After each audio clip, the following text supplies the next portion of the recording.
ধরতি আবা জনভাগীদারি অভিযান, PM জনমন প্রকল্প, এগুলো এক একটা প্রকল্পগুলো কিন্তু খালি নামে না, কাজেরও কিন্তু আপনারা দেখছেন সব জায়গার মধ্যে আমরা তার রেজাল্ট আমরা দেখতে পাচ্ছি। আজকে এখানে আমরা দেখলাম 2025 সালে, আমি নিজেও সেখানে গিয়েছিলাম, যে 2025 সালের যে রেজাল্ট আমার কাছে আছে, GSD আমাদের দুগুণ বেড়েছে, মানুষের ক্রয় ক্ষমতা বেড়েছে, আইন শৃঙ্খলার পরিস্থিতি অনেক বেশি উন্নয়ন হয়েছে, পরিকাঠামো ইনফ্রাস্ট্রাকচার ডেভেলপ হয়েছে, দেশের দ্রুত যে উন্নয়নশীল রাজ্যগুলো আছে তার সাথে আমরা কিন্তু আজকে কম্পিট করছি। আমরা সুশাসন এবং প্রশাসনিক সংস্কারের ক্ষেত্রে আজ ত্রিপুরা, আগে কিন্তু ত্রিপুরা কাহা হ্যাঁ ভাই, ত্রিপুরা আসাম মে ক্যা এরকম বলতো, কিন্তু এখন কিন্তু ত্রিপুরা কা সবাই জানে যে ত্রিপুরা কোন জায়গায় অবস্থিত এবং ত্রিপুরাতে কি হচ্ছে না হচ্ছে। আপনারা শুনে খুশি হবেন, আমি সমস্ত কেন্দ্রীয় নেতৃত্ব যারা আছেন, মিনিস্টার, আমি রাজ্যপাল এবং সবাইকে আমি এই মাতা ত্রিপুরা সুন্দরী মন্দিরে ভিজিট করার জন্য রাজ্যপাল থেকে আরম্ভ করে উপরাজ্যপাল থেকে সবার কাছে আমি চিঠি দিয়েছি এবং প্রচুর ফুটফল আসছে, মানুষ আসছে এখানে। তো এইভাবে নিজের মাঝে মাঝে নিজের ঢোল কিন্তু নিজেরও পেটাতে হয়। আমি জানি না এখানে এতগুলো লোক, আমাদের এতগুলো কাজ করছি, আপনারা কেন আমাদেরকে, যখন সরকারের কাজগুলো এত, এখন তো সোশ্যাল মিডিয়ার যুগ, তা আপনারা যদি আরও বেশি করে এর সাথে যুক্ত হন তাহলে সারা পৃথিবী জানবে। মাননীয় প্রধানমন্ত্রীজি কিছুদিন আগে রিফর্ম এক্সপ্রেস ডিক্লেয়ার করেছিল, আপনারা শুনে খুশি হবেন। ত্রিপুরা ডিরেগুলেশন অ্যান্ড কমপ্লায়েন্স রিডাকশনে ত্রিপুরা একমাত্র ছোট্ট রাজ্য ফার্স্ট দুবার হয়েছে, 2000 মানে 2 বার মানে হয়েছে, এটা ভাবা যায় না। এখানে এই ডিরেগুলেশনে আমাদের নীতি আয়োগ যে আছে সেখানে স্টেট সাপোর্ট মিশনে ত্রিপুরা ফ্রন্ট রানার স্টেট হিসেবে ডিক্লেয়ার হয়েছে। গত 8 বছরে আপনারা ভাবুন, ত্রিপুরা 350টার উপরে আঞ্চলিক এবং ন্যাশনাল লেভেলে প্রাইজ পেয়েছে, এরকম একটা ছোট রাজ্য। আজকে আমার সরকার একটা পোর্টাল আমরা তৈরি করেছিলাম, আপনারা সবাই জানেন, এবং প্রতিটা গ্রামে, এবং মাননীয় প্রধানমন্ত্রীজি খুব করে এটাকে বলেছেন যে সত্যি এটা একটা ইনোভেটিভ আইডিয়া, এবং আমার পোর্টালে, আমার সরকার পোর্টালে এর প্রায় 99% তার সাকসেস রেট আমরা পাচ্ছি। জনগণের যখন অভাব অভিযোগ থাকে, ইচ্ছে করলে এই পোর্টালকে ব্যবহার করে সেই কাজটা করতে পারে। আমরা কিছুদিন আগে আপনারা দেখেছেন মাননীয় প্রধানমন্ত্রীজি যে এই মন কি বাত অনুষ্ঠানে ত্রিপুরার যে ঐতিহ্যবাহী যে সারিন্দা দেখেছেন তো আপনারা, সেই সারিন্দা কিন্তু GI ট্যাগ পেয়েছে।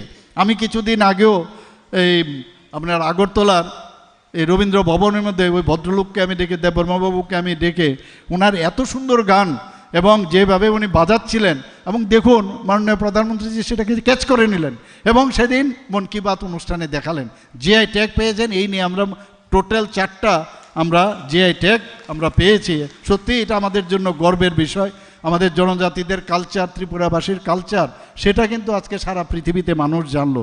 আরেকটা বিষয়, ত্রিপুরা কিন্তু তৃতীয় পূর্ণ স্বাক্ষর রাজ্য, এবং আমরা গোয়া এবং মিজোরামের পরে আমরা কিন্তু তৃতীয় পূর্ণ স্বাক্ষর রাজ্য। কিন্তু এটা এমনিতে না, কিন্তু 95.6% আমরা পেয়েছি। ইউনেস্কোর যে রুলস রেগুলেশন, এখানে খালি সাইন করলেই হয় না, অনেক ক্রাইটেরিয়া, সেই ক্রাইটেরিয়া প্রায় 5-6টা ক্রাইটেরিয়া আছে। সেই ক্রাইটেরিয়ার ক্ষেত্রে আমরা যদি দেখি, ত্রিপুরার পপুলেশন এই যে মিজোরাম এবং গোয়ার থেকে কিন্তু অনেক বেশি। তো এটা আমাদের জন্য একটা ঐতিহাসিক একটা জয় আমি বলবো। আমাদের নতুন বিদ্যালয় নির্মাণ, স্মার্ট ক্লাসরুম, ICT ভিত্তিক শিক্ষা, টিঙ্কারিং ল্যাব, দক্ষতামূলক শিক্ষা, কস্তুরবা গান্ধী বালিকা বিদ্যালয়, মিশন মুকুল, ত্রিপুরা নিপুণ ত্রিপুরা এবং বিদ্যা সেতু কর্মসূচি, এরকম অনেক আমরা কর্মসূচি আমরা শিক্ষাক্ষেত্রে, যাতে ছেলেমেয়েরা এখনও, এবারে আমি অঙ্গনবাড়িতে গিয়ে আমি অবাক হয়ে গেলাম, এত সুন্দর সুন্দর জিনিস এখন চলে এসছে। সেই একটা মানে গগলসের মতো একটা পড়ালো, এত সুন্দর লাগছে। তা আমি ওনাকে জিজ্ঞেস করলাম কি করে এটা সম্ভব। এখানকার লোকাল একটা মেয়েকে ট্রেনিং দিয়েছে, মেয়ে আবার তার মাকে ট্রেনিং দিয়েছে। অঙ্গনবাড়ি কেন্দ্রে এই যে প্রযুক্তি এনে ঢুকিয়ে দিয়েছে, ভাবা যায় কোনো দিন। এবং এই যে বিষয়গুলো আসছে আস্তে আস্তে করে আমাদের ত্রিপুরার, মানে আমরা জানি যে জ্ঞান যত বেশি অর্জন হবে তত বেশি কিন্তু আমরা অজ্ঞানতার থেকে আমরা জ্ঞানের দিকে যাব এবং অন্ধকার থেকে আলোর দিকে যাব। সেটা সম্ভব হবে এই ধরনের যে প্রযুক্তিকে সামনে রেখে আমরা যদি কাজ করি। আমাদের সরকার, আমাদের বিদ্যালয় সেইভাবে কাজ করছে। আজকে জনজাতি যারা অংশের মানুষরা আছেন তাদের শিক্ষার বিকাশেও কিন্তু আমরা একলব্য মডেল রেসিডেন্সিয়াল স্কুল করেছি। প্রায় 21টা একলব্য মডেল ইএমআরএস আমরা করেছি, এর মধ্যে 12টা স্টার্ট হয়ে গেছে, 6টা এর মধ্যে এই বছরেই হবে, আরও বাকিগুলো যে আছে এর মধ্যেই হবে। আমি আরও 15টা যাতে ইএমআরএস মানে একলব্য মডেল রেসিডেন্সিয়াল স্কুল হয় তার জন্য আমি দিল্লিতে দাবি করে আসছি। আমরা চাই জাতি, জনজাতি, মণিপুরী, সংখ্যালঘু সবাই একসাথে মিলে আমরা একটা কম্পিটিশনের মাধ্যমে, আমাদের মধ্যে কোনো বিভেদ যেন না থাকে। কিন্তু ইচ্ছে করে কিছু কিছু লোক বিভেদের একটা যে চিন্তা ভাবনা করে এবং বসে আছে যে কবে আমাদের মধ্যে ঝগড়াঝাটি হবে আর তারা ওই 1977-এর মতো ফাঁকে দিয়ে এসে ঢুকে চেয়ারে বসে যাবে। মানুষ তো তোমাদের অ্যাকসেপ্ট করে না। তো এই জায়গার মধ্যে আমরা যেভাবে কাজ করছি মানুষ বুঝতে পারছে। যারা জনজাতিরা আছেন তাদের এককালীন আর্থিক সহায়তা, উচ্চশিক্ষায় যারা যায় তাদের জন্য আমরা ব্যবস্থা করেছি। 100টি সরকার প্রায় 100 স্কুল যে হোস্টেলগুলো আছে সেখানে স্মার্ট ক্লাসের ব্যবস্থা করেছি। আমরা আমবাসা, কাঞ্চনপুর এবং করবুকে 3টি আশ্রম স্কুল করেছি। 2018-19 থেকে এখন পর্যন্ত প্রায় আমাকে বলে যে হোস্টেলের বিষয় এইসব প্রায় আমার কাছে আছে। 2018-19 থেকে এখন অবধি প্রায় 32টি নতুন হোস্টেল আমরা এই জনজাতিদের জন্য নির্মাণ করেছি।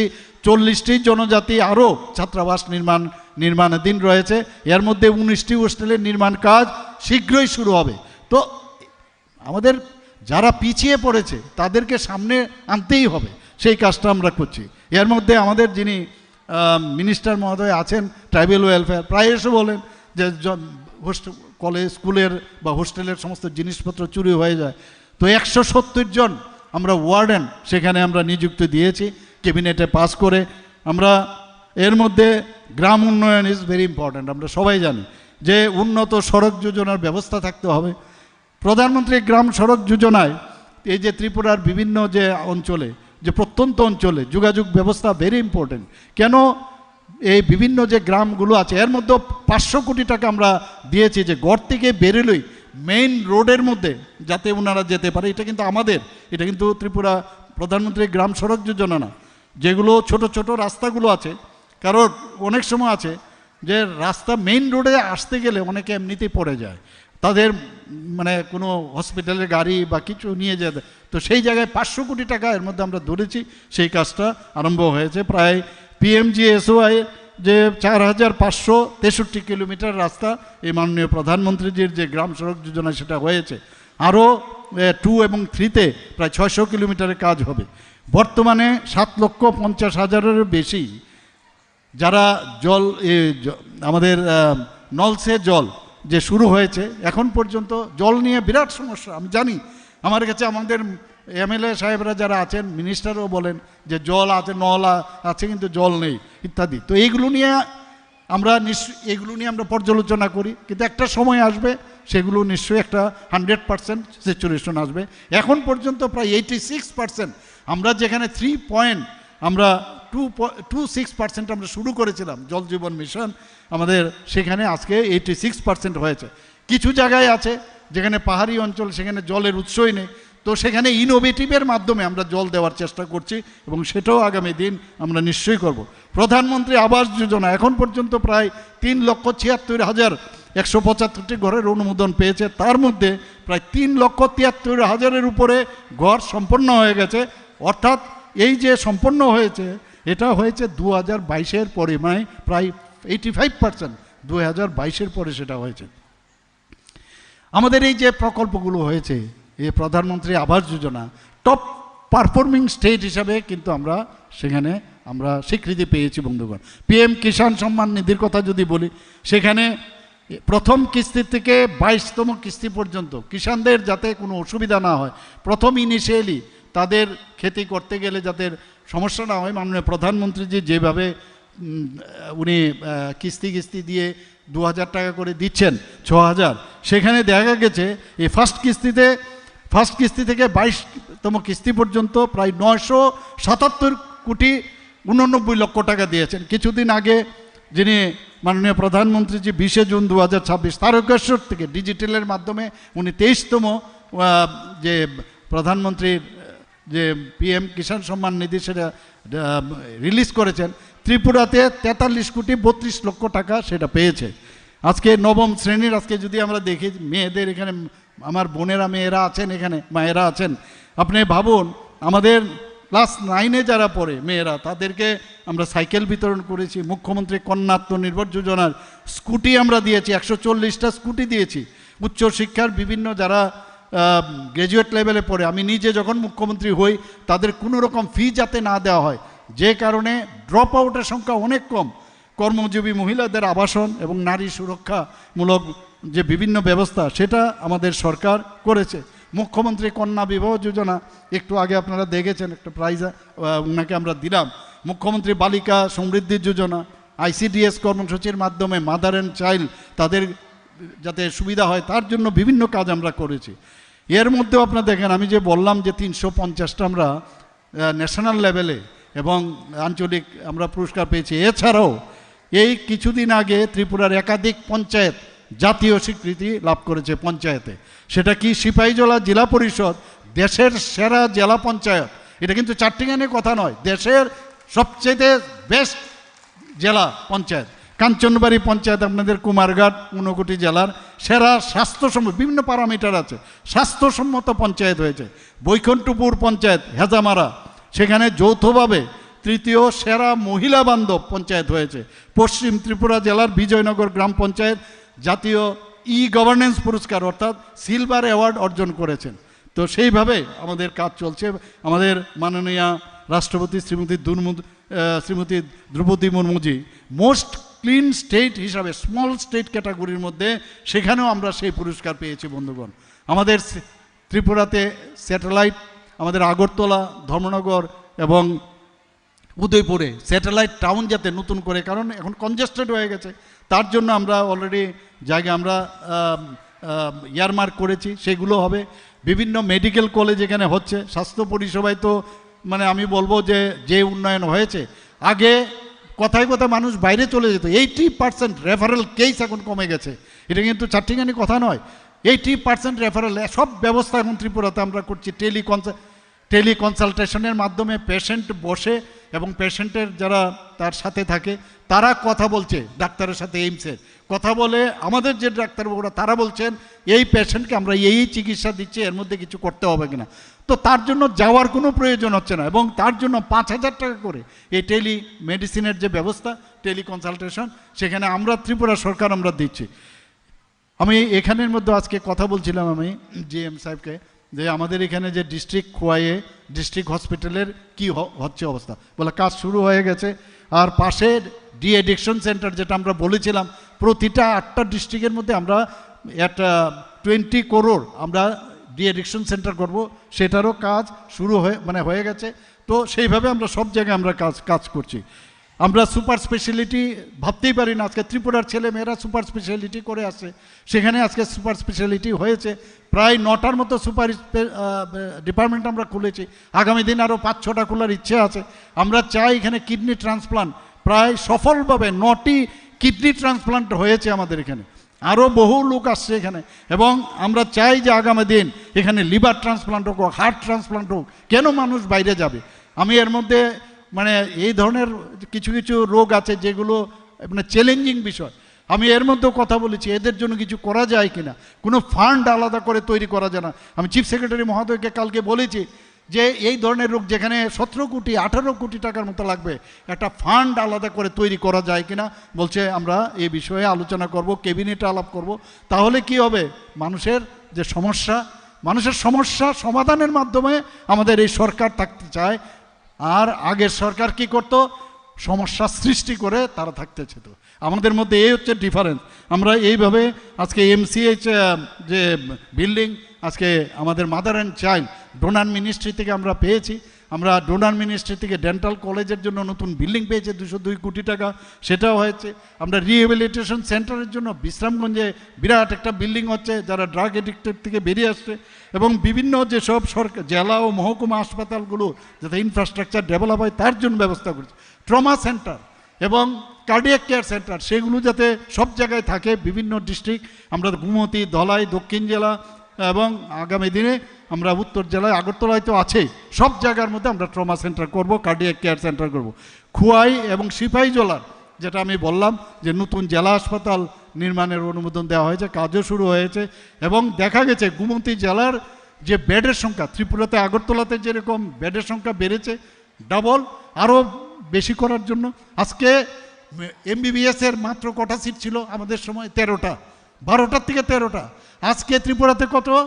এমবিবিএসের 550টা সিট হয়েছে ত্রিপুরাতে। ভাবুন আপনারা, আমাদের ছেলে মেয়েরা ত্রিপুরাতে পড়তে পারছে। বিডিএসএ ডেন্টালে 63টা হয়েছে, ফার্মেসি কলেজ হয়েছে, এএনএম, জিএনএম, এতগুলো বিশ্ববিদ্যালয় এখানে এসছে। তাহলে আমাদের ছেলে মেয়েরা এখন বাইরে যাওয়ার প্রবণতা অনেক কমেছে। আমাদের আগরতলার মধ্যে আপনারা যদি যান কোনো সময় দেখবেন যে একটা, আমি সবসময় বলি এখন কর্পোরেট সেক্টরের সাথে আমাদের তুলনা করতে হবে। হাসপাতালে ঢুকলে যেন মনে হয় যে না একটা কর্পোরেট স্টাইলের হচ্ছে। তো সেই জায়গায় আমরা কাছারিপট্টির এখানে 50 শয্যা বিশিষ্ট একটা ডক্টর শ্যামাপ্রসাদ মুখার্জির সিভিল হাসপাতাল চালু করেছি। এবং সেখানে আপনার ওই প্রেসক্রিপশন নিতে হবে না, সেখানে কি করেছি integrated hospital information management system. অর্থাৎ আপনি গেলেন সাথে সাথে আপনার পেপারলেস, আপনার সব কিছু আপনার যা রোগ থেকে আরম্ভ করে এভরিথিং, এবং সেটা থাকবে সেখানে, কোনো সময় আপনার যেতে হবে না। কি আপনার চিকিৎসা পেলেন সব। গভর্নমেন্ট হোমিওপ্যাথিক মেডিকেল কলেজ আমরা অলরেডি 75 কোটি টাকা আমরা পেয়েছি। Government homeopathic medical college start করছি এই সামনের বছর থেকে, আমরা 26-27 শিক্ষাবর্ষ থেকে শুরু করছি। আয়ুর্বেদিক মেডিকেল কলেজ আমরা শুরু করছি এই বছর থেকে, সেটা 26-27 বছরে শুরু হবে। তেপানিয়াতে হচ্ছে একটা, আর আগরতলা রেন্টার্স কলোনিতে হচ্ছে। আর একটু চিন্তা করুন, খালি নামটা দেওয়া হয়েছে, চিৎকার, নেতাজি সুভাষ বসুর নাম দেওয়া হয়নি। আরে এটা তো নর্মাল, এটা তো এটা ইমপ্লয়েড যে hospital Netaji Subhas Chandra Bose state hospital. তো এখানে ayurvedic medical, homeopathic medical college and যেমন আমরা জিবিপি হসপিটাল বলি, তো এক্স্যাক্টলি সেম ওয়েতে সেখানে নেতাজি সুভাষচন্দ্র হসপিটাল। এটা নিয়েও হইচই আরম্ভ করে দেয়, ঘুম থেকে উঠে কোনো কাজ নেই। আমরা কাজ করতে করতে ভাবুন এত তাড়াতাড়ি সময় শেষ হয়ে যাচ্ছে, আর ওরা না কাজ করতে করতে ওনাদের সময় শেষ হয় না। কি করবোটা কি বলুন। তো এখানে এই ধরনের দুটো চক্ষু হাসপাতাল, 100 বেডের আই হসপিটাল যাতে হয় তার জন্য ভূমি, এর মধ্যে আমি এখানে ভূমি পূজন আমি করতে যাচ্ছি। এতগুলো হসপিটাল হচ্ছে, স্বাস্থ্য ব্যবস্থা আমরা এত কিছু করছি, তাহলে একটা ইউনিভার্সিটির প্রয়োজন। তো ইউনিভার্সিটিতেও আমরা ক্যাবিনেটে ডিসিশন নিয়ে আমরা বিধানসভাতে সেটা পাস করেছি, Tripura university of health services. এই গভর্নমেন্ট কতটুকু আপনারা দেখবেন যে মানবিক। আজকে যারা জীবিতে যায়, এখানে যারা পেশেন্ট থাকে, পেশেন্টের পার্টি অনেক সময় কোথায় খাবে, কি 10 টাকার বিনিময়ে দুপুরের খাবারের ব্যবস্থা করেছি। আমরা গত বছরের বাজেটে আমরা রেখেছি যে ভারত মাতা ক্যান্টিনের নাইট সেন্টার পুরো কমপ্লিট হয়ে গেছে, ওখানে থাকার ব্যবস্থা কম পয়সায় খাওয়া, সেটাও আমরা জিবির ঢুকতেই বাদিকে শুরু হয়েছে। এর মধ্যে আমি সেটা ইনোগুরেশন করতে যাচ্ছি। চিফ মিনিস্টার জন আরোগ্য যোজনা, প্রধানমন্ত্রীর জন আরোগ্য যোজনা ছিল, মুখ্যমন্ত্রীর জন আরোগ্য যোজনা আমরা করলাম। ত্রিপুরাই একমাত্র জায়গা যেখানে পুরো মানুষ, সারা ত্রিপুরার মানুষ যদি 42 লক্ষ হয় আজকের দিনে, সব মানুষ এই হেলথ ইন্স্যুরেন্সে তারা কিন্তু আর কোথাও নেই। সেটা মুখ্যমন্ত্রীর জন আরোগ্য যোজনার মাধ্যমে, এবং একই ধারায় আমরা করেছি। প্রধানমন্ত্রীর জন আরোগ্য যোজনা এখন পর্যন্ত প্রায় 307 কোটি টাকা আমরা তাদের যে দাবি সে নিষ্পত্তি করেছি। মুখ্যমন্ত্রী জন আরোগ্য যোজনার যে দাবি 50 কোটি 18 লক্ষ টাকার দাবি আমরা কিন্তু সেটা নিষ্পত্তি করেছি। আরেকটা বিষয় আপনারা সবাই জানেন যে এই যে আমাদের নন কমিউনিকেবল ডিজিজ, আমরা কিন্তু অনেক সময় তাতে 65% মানুষ মারা যায়, ব্লাড প্রেশারে হোক বা ক্যান্সারে হোক, ডায়াবেটিসে হোক, হাইপার টেনশনই হোক। তো তার জন্য স্ক্রিনিং খুব দরকার। মানুষ বুঝতে পারে না যে আমার কি রোগটা হয়েছে। তার জন্য মুখ্যমন্ত্রী নিরাময় আরোগ্য যোজনা আমরা চালু করেছি। অর্থাৎ এই স্ক্রিনিংয়ের মাধ্যমে, এবং খুব ভালো সেটা, আগে থেকেই আমরা মানুষকে 18 লক্ষর মতো আমরা টার্গেট করেছি সারা ভারত ত্রিপুরার। তো সেই কাজটা চলছে, এবং আগেই তাকে যাতে ওষুধ দেওয়া যায়।